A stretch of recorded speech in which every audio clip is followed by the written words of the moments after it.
much for coming. This is a really important night for senior parents. How many of you are first-time kids going to college parents? Okay, so this will be very informative for you. We have Shelly Harinchuk from U of D Mercy here to do a financial aid presentation. She's going to take you through the FAFSA form, which is the free application for federal student aid, and go through all of that and answer some of your questions. So she will stop in between some sections and answer questions. But if you have a question, just feel free to raise your hand and she can answer it. So we'll get started, and let's welcome Shelly. Hi everybody. Tonight I'm going to kind of start with just going through some basic information about financial aid and how it works. And then we're going to go right through a real live FAFSA. So this is just, I have a couple websites up here that are some great resources for you. This is a new website. The government just revamped this entirely and actually made it very useful for parents, where in the past it was just kind of confusing. So this is, it's studentaid.ed.gov, and it is, I have it on that sheet you guys have that has helpful websites. All the websites I'm going to talk about are on there. But this website has great information as far as any questions you might have about how to prepare for college, what types of aid you can get, managing loans after college, any really questions you or your student may have. This is a lot of great information for that. So another website, which a lot of people, the FAFSA, scares them. The whole thing of it, it's a lot of information you have to do. They don't really know how to do it, don't want to mess it up. So we're going to go over it tonight, so hopefully you guys don't feel that way. But if you need any help on February, let's see what day it is. I don't like this. February 10th, 2013, they have what's called College Goals Sunday. It's a Sunday afternoon from 2 to 4 p.m. and at all of these locations across Michigan, they have financial aid professionals there to help you do your FAFSA. It is totally free and totally available to you. So at this point, if you have any questions in February, you can't get it done, definitely go to this, take this opportunity to get help with it there. So the FAFSA. One thing I like to point out, very important, the very first word in FAFSA is free. There's a whole bunch of websites out there, like FAFSA.com, for example, that will be happy to do your FAFSA for you and then ask for your credit card and charge you $90 at the end.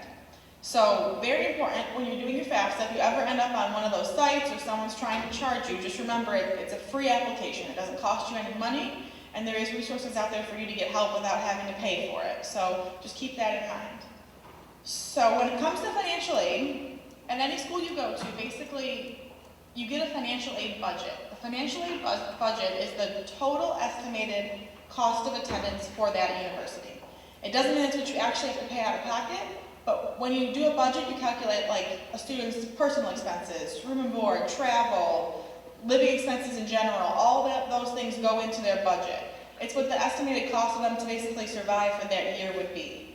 That is the maximum financial aid a student can get. So I know a lot of parents go in and you'll see that, like at our school, because we're a private school, you'll see a large budget, like $50,000. And they go, my kid can never come here, I don't have 50 grand.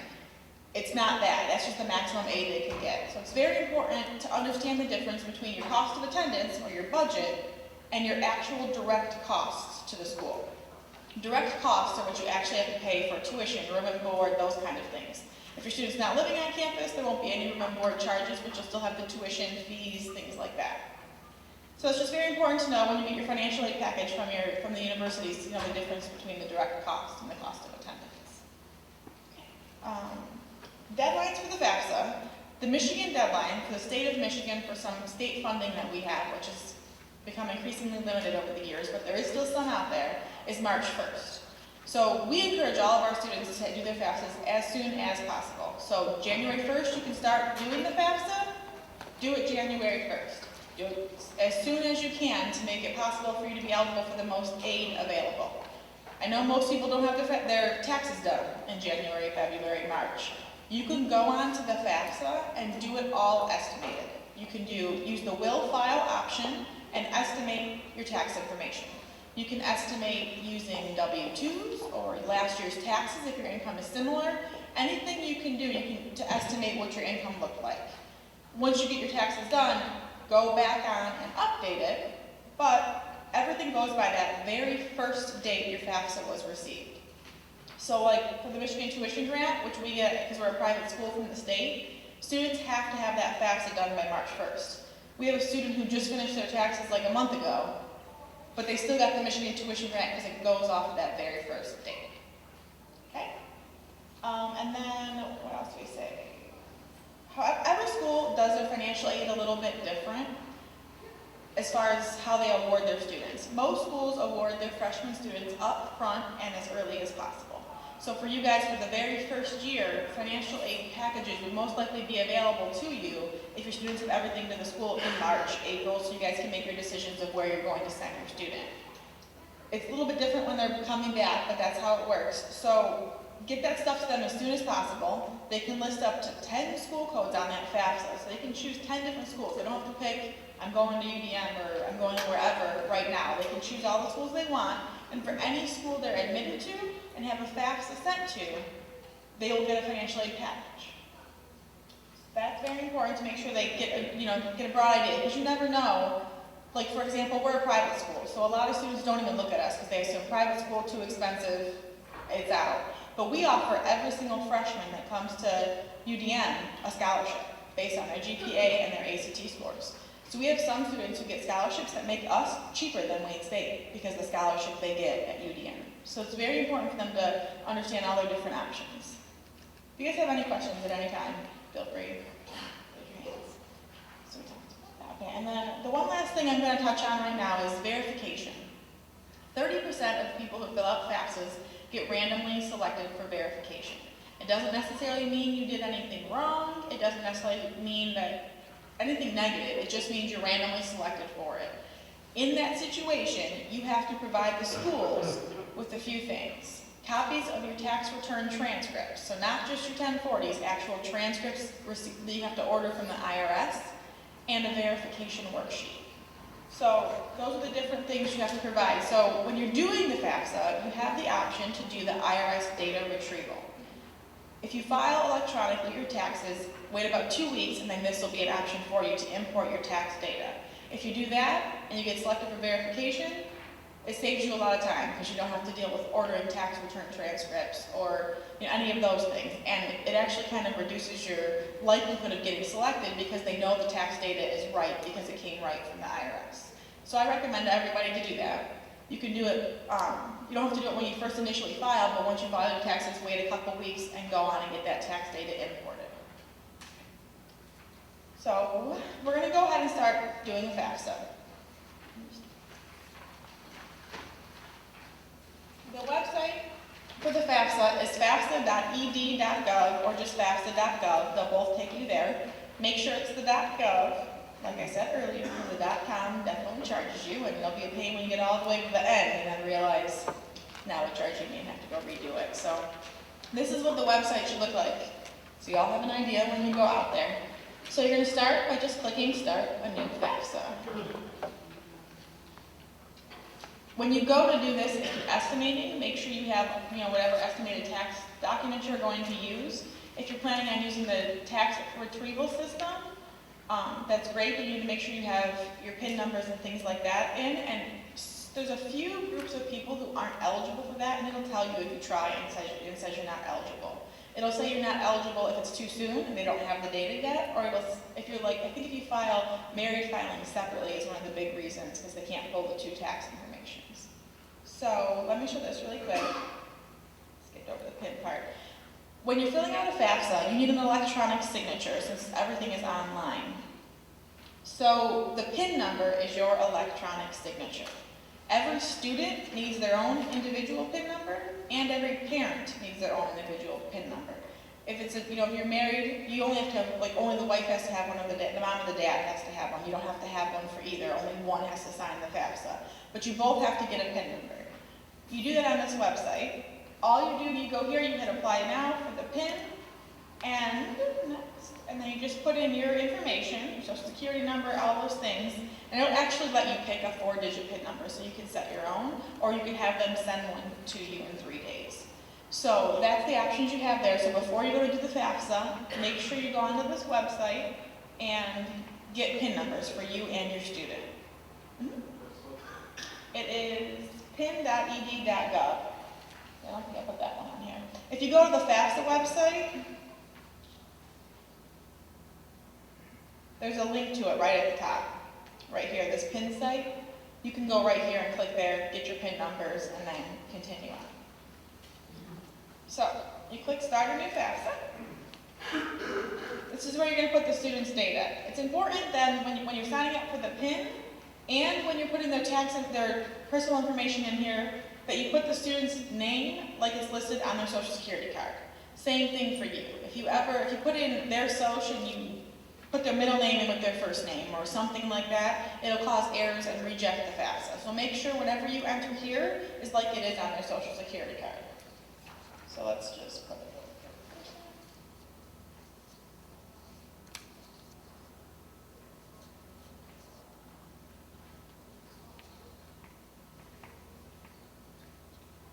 Okay, so this is just their basic information, their name, social security number, and birth date. If you notice on the FAFSA, every single field that you can enter in, when you click in it, it brings up these helpful hints on the side, help and hints. And it tells you anything you need to know about that field. So for these, they're pretty self-explanatory, but here it says, you must enter the student's first name, use the student's proper name, not a nickname. The student's first name must match the first name on his or her social security card. So then it tells you you can't use, it can only contain letters, numbers, no other characters. I don't know who has a number in their first name, but that's what it tells you right there. So every single field tells you exactly what you need to know about it. So it makes it pretty easy. A few years ago, the FAFSA was a lot more difficult, didn't have these helpful hints, didn't really make it user-friendly at all. So in the last few years, with these helpful hints and with the data retrieval, they've made it a lot easier and a lot more user-friendly.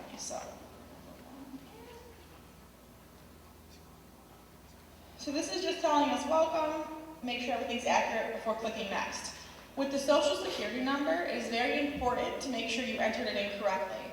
If right now you double check and go, oh, it's wrong, you can update it. This is the absolute last time you can touch that social security number.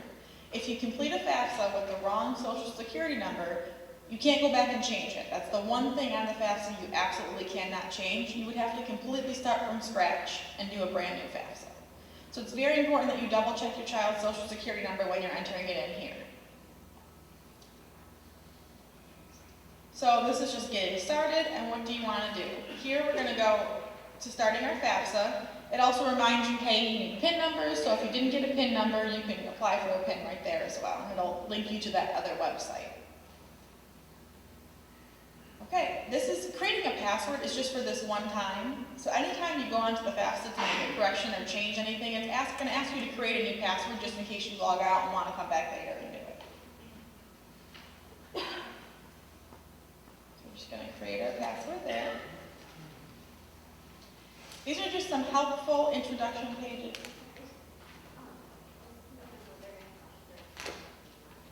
Oh, yeah. So the FAFSA we're working on right now is for this current academic year, because if you look on this sheet over here, your students are not going to start until next September, next fall. They're going to need to complete the 2013-14 FAFSA. It is not available yet. It won't be available until after January 1st. But when you log on here, it's going to tell you that it's going to give you the option to choose the 2012-13 or the 2013-14, because in January you can still fill out both. So make sure you choose the 2013-14, and I put that up here. If for some reason your student wants to take summer courses, if they want to start early and get into class early and take some summer courses, you would then need to complete the 2012-13 FAFSA for the summer and the 13-14 FAFSA for the fall. So these are some helpful links, just general, frequently asked questions. If you don't, if you have any questions about these, you can click on them and it'll take you to some helpful information there. So when you're looking at the FAFSA, they always have these nice little flags on the left-hand side that say student or parent, so you know whose data you're typing. Because it's going to ask demographic data for the student, demographic data for the parent, tax information for the student, tax information for the parent. So it's very important to always keep an eye on what's happening on the left-hand side so you know who you're talking about. So this is just the demographic data for our student. So we're going to say Jane, obviously enter male or female. Use your permanent mailing address in here. Let's just do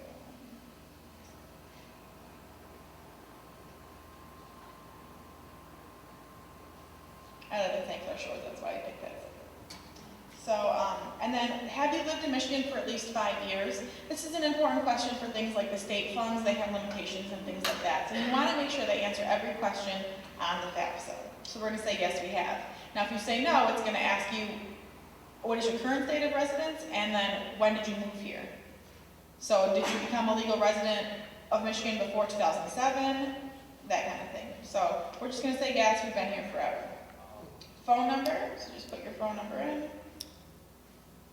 And email address. If a student opts to put an email address, which is strongly encouraged, you won't receive anything in the mail when it comes to the FAFSA. When you complete it, everything will be emailed to the student saying, yeah, you've completed your FAFSA, here's a copy of your FAFSA, any issues with your FAFSA will all be emailed, which is a way more efficient way. So we're just going to do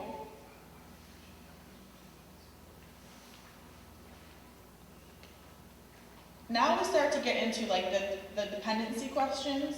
So what is your marital status? I'm assuming all of your students are going to be single, but this is again for the student, so you put single. If a student is married, they become an independent student. There's some different issues there, but for most of you, it's going to just be single. Do you have driver's license information? If we say yes, you just put the information in.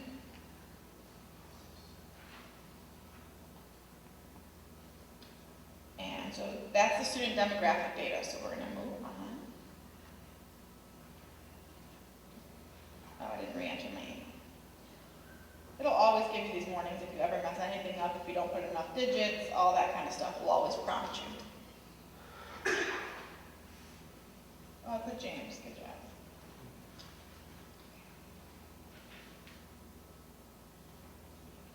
Okay, now we're talking about student eligibility.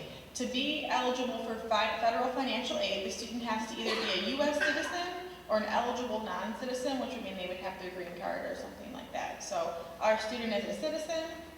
Now when you begin college in 2012-13, which your FAFSA would say 2013-14, what will be your high school completion? So even if you're finishing in this in January, you know your student's going to graduate in May, but not go to school until fall, put that the student has a high school diploma, because we know they're done. If you put none of the above, they're not going to be eligible for aid because it doesn't think they've completed high school yet. So make sure you put that, even though at the moment you're doing this, they haven't really completed it. This is asking about your grade level. When you begin the school in the fall, what's your grade level? Most of yours are going to be never attended college first year. If a student has like AP credits or anything like that, it's still never attended college, or if they did the dual enrollment thing, because it's really asking what's your grade level as far as have you ever gotten financial aid for college. So they would all be. And then depending on where they go, you're going to either pick what type of degree they have. So this is when you begin the year, what degree or certificate will they be working on. So for this, you're going to say your first bachelor's degree or associate degree if they're going to a community college, things like that. Are you interested in being considered for work study?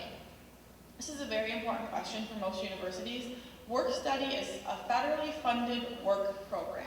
So it is a need-based program, but students who are eligible for it will get offered a certain amount of money, and they have to actually find a job on campus and work to earn that money.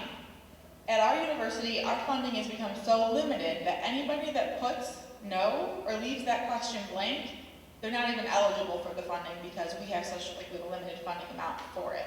So I always suggest students answer questions in ways to be eligible for the most up front, and then if you choose not to do work study, that's fine.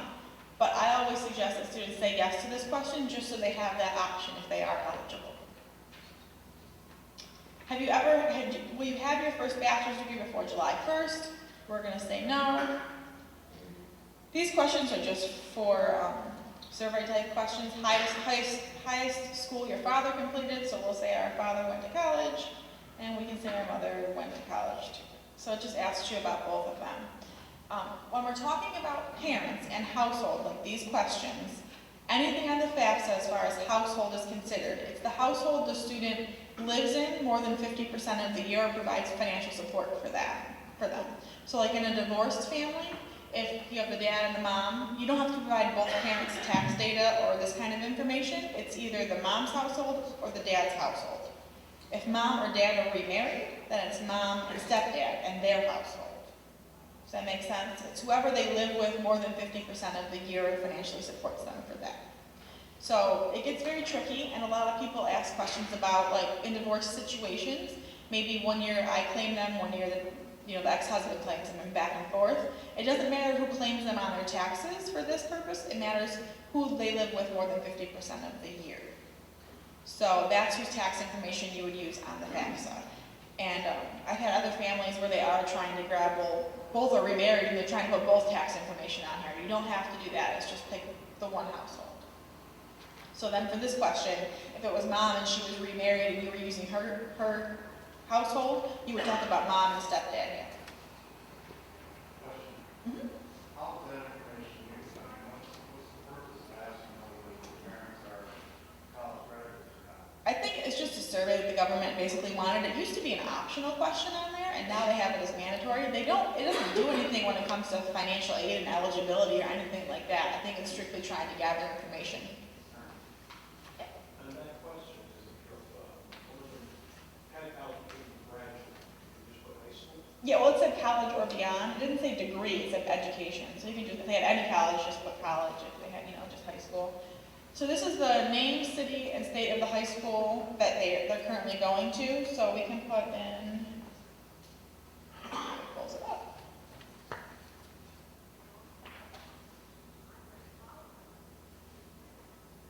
So you just search it, and then you can select the high school that we go to. So there we go. Moving on to the next page. It'll go through periodically and save it for you, and it will tell you things like right here, Jane, based on the information you provided, we have determined that you may qualify for federal student aid, continue through the application. Now, if back there you had said didn't graduate high school for the student, it's going to tell you that, hey, you don't qualify for anything because you don't have a high school degree or GED. So make sure you answer that question that way. This is where we're going to add school codes to the FAFSA. So a student can put up to 10 school codes on their FAFSA. If they know the school code, they can just type it in right here. Most people don't. If you don't, you can go over here and search for whatever school you want. One thing about where this, it typically doesn't matter what school you put first, second, third, fourth, fifth. We're all going to get the same information. And I recommend, like I said before, put every school your student thinks they might possibly go to so you can get a financial aid award from them and an idea of what's going on. You can always come back later and add a school, change a school, things like that. So it's always an option to do that. But the Michigan funds, Michigan Tuition Grant and Michigan Competitive Scholarship are through the state. And Michigan Tuition Grant is for private schools only. For those funds, it'll only ever go to the very first school listed on the FAFSA, the very first box.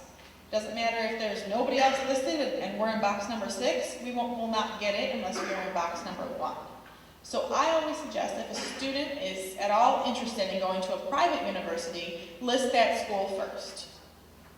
Once they decide and make their decision, you can always go back and change that, but there's strict deadlines on things like that. So I always suggest if there's a private school they're interested in, put them in that very first box so that you have the opportunity to get that Michigan grant. So here we're going to go through and just choose Michigan, and we can just search on Michigan, and it'll pull up every school in the state of Michigan. Here, and you can click and select up to 10 schools at one time and move them over. So let's say we want to go down to find out. Oh, we're on the next page. So whatever schools they're looking at.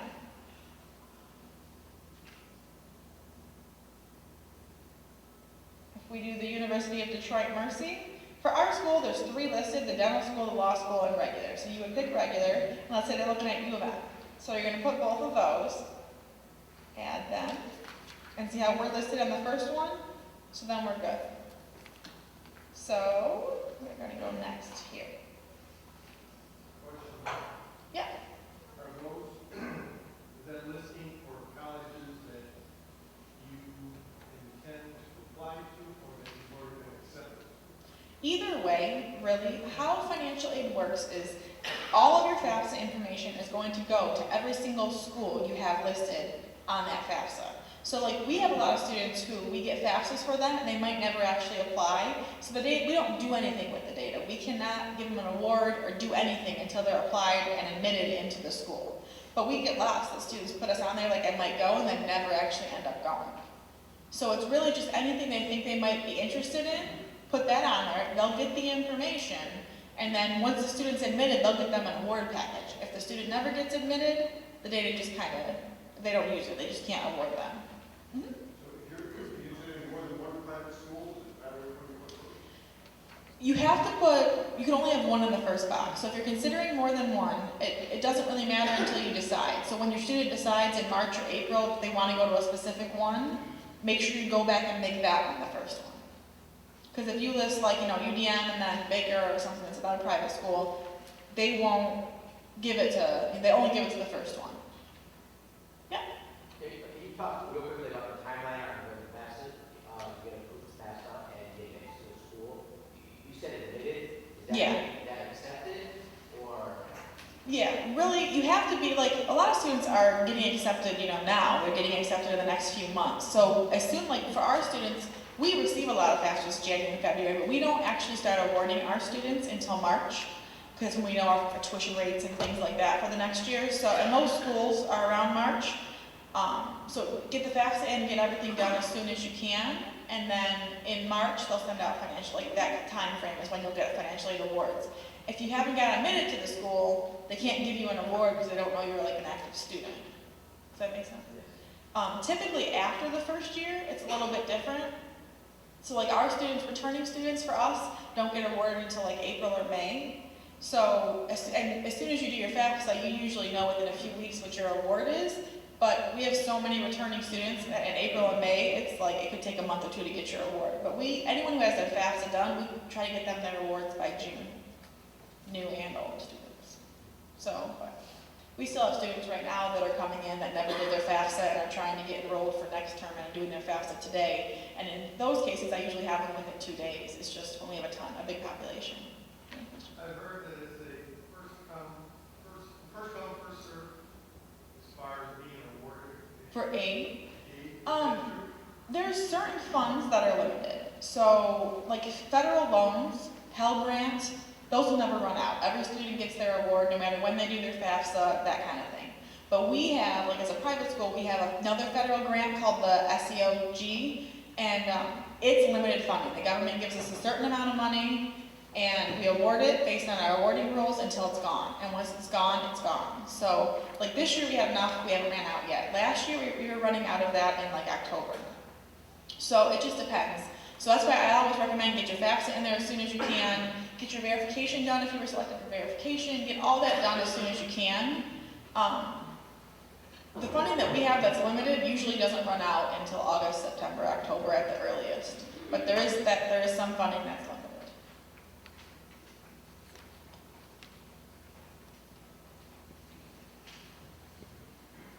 Oh, I missed this part. When every school you pick, you have to tell them how you're going to live on campus.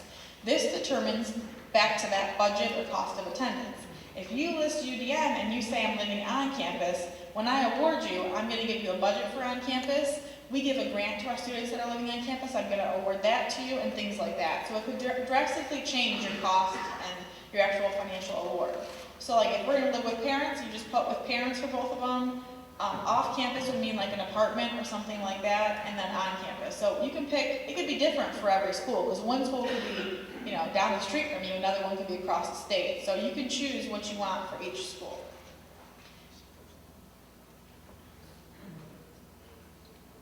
Okay. This is the dependency questions. There's always a little bit of confusion with dependency. The main reasons the government will assume your student is independent, so they don't need parent data, and they're on their own, are if they're over 24, if they're married, or if they have children that they support and they can prove that they're supporting them on their own. Those are really the three main reasons. It's a little different if the student was, an orphan or something like that, but those are the three main general reasons. We get a lot of people who say, my mom just doesn't want to do the FAFSA. She doesn't want to give me any information. Unfortunately, that is not a valid reason for the government. So So it has to meet these certain dependency requirements. So if your parents just refusing isn't a reason, and it gets kind of tricky because if a parent really refuses, the student can't get any aid because they have to have the parent data on the text, the FAFSA. So the first question is, were you born before January 1st, 1989? That's determining if they're going to be 24 this year. So we're going to say no. Are you married? No. At the beginning of the year, will you be working on a master's or doctorate program, such as an MA, MBA, MD, JD? So any of the PhD, law school, any of that kind of stuff, or graduate certificate? No. If a student's under 24 but in grad school, they're independent as well. So it's grad school is one of the reasons too. Do you have any children who receive more than half of their support from you between July 1st, 2012 and June 30th, 2013? So obviously it'll be the next year's dates. This gets to be a tricky one. We have had students who come in and have children, but when they come in and have children and have zero income, you ask, how are you supporting this child? Because they'll automatically check off, yep, I have kids, I'm good. But then you find out, they're both living with grandparents and, they're not supporting the child, basically. So the key to that is they actually have to be supporting that child. So we're going to say no to that one. 2, do you have any dependents other than your children or spouse who live with you and receive more than half the support from you? We've had situations like this where a niece or nephew lives with them. In any of these situations, if you have a student that says yes to any of these questions, more than likely, the school is going to request for more documentation. Now, if we have an older student who's, like 35, 40 and says they have kids, I'm not going to question that. They have income, they have kids. But when you have an 18-year-old that's saying, I'm supporting 5 of us, so usually that's a kind of a red flag, and they would request proof of these things. So we're going to say no here. Once you say, it's going to keep asking you one question at a time until you say yes to one of them or until you get through all of them. So this is, are you currently serving active duty military? We're going to say no. And it clearly states for purposes other than training. And like I said, if you click on any of these, it asks you that it gives you details over here on the right. Like select yes if you're currently serving in the U.S. Armed Forces or our National Guard or reserves enlistees who is on active duty for other purposes than training. Select no if you are, so it tells you the more detail about that. Are you a veteran? So we're going to say no, our student is not a veteran. At any time since you turned age 13, were both your parents deceased? Were you in foster care or you were dependent or ward of the court? So I have had students who have had both their parents pass away, but they're over 18. Once you're over 18, it gets kind of tricky with this, but any of the stuff they would still require documentation of. We're going to say no. If both your parents are deceased or you were ward of the court or foster care, you'll be made an independent student once you provide that documentation to the school, which will allow them to get more aid, more loans on their own. As determined by a court in your state of legal residence, are you or were you an emancipated minor? We're going to say no. As determined by a court in your state, are you or were you in legal guardianship? We do see a lot of these when they bring in documentation of legal guardianship. We're going to say no. Are you on or after July 1st, 2011, were you homeless or were you at risk of being homeless? This is a tricky one because some students will try to scam the system and say yes and not. It's a really hard one to prove one way or the other, but it is, it's usually no for that one. Most people who, are homeless don't really want to lie about it they're talking about typically. So, skipping that, next page. This is where it asks us about the parent data. So it's saying, based on the answers, you are considered a dependent. This means you must provide parental information. Select I will provide parental information and click next to go to parents information, parents demographics. If you have a special circumstance and are unable to provide parental information, under very limited circumstances, you may be able to submit your FAFSA without it and select I am unable to provide. Really, every school has the authority to do what's called an independency override. They're very rare, and you have to provide lots of documentation. So for the student that goes, oh, my mom doesn't want to give it to me, I'm going to go here, you're not going to get any financial aid. For a student who actually has a situation like, mom passed away and I haven't seen dad in 20 years, you can go to the student's financial aid office and they can provide documentation and proof of that will allow it to be independent, but just not wanting to is not a valid reason. So we're going to say yes, we want to provide our parents' data. Now, if you notice, on the left-hand side, on my screen, the color changed drastically. On this screen, it did not. But it, for parents. So now we're talking about parent demographics. So again, when we're talking about what is your parents' marital status as of today, you're not talking about your real mom and dad necessarily all the time. You're talking about the household you're looking at. So if your mom's remarried, if your mom and dad are divorced, that's what you put in here. So if you said married or remarried, now it wants to know when did your parents get married. So let's say my parents got married in October of, I don't know what year I said I was born, so let's say no. Now it wants to know the dad's social security number and his last name and first initial and birthday. And then it's going to ask the same questions about the mom.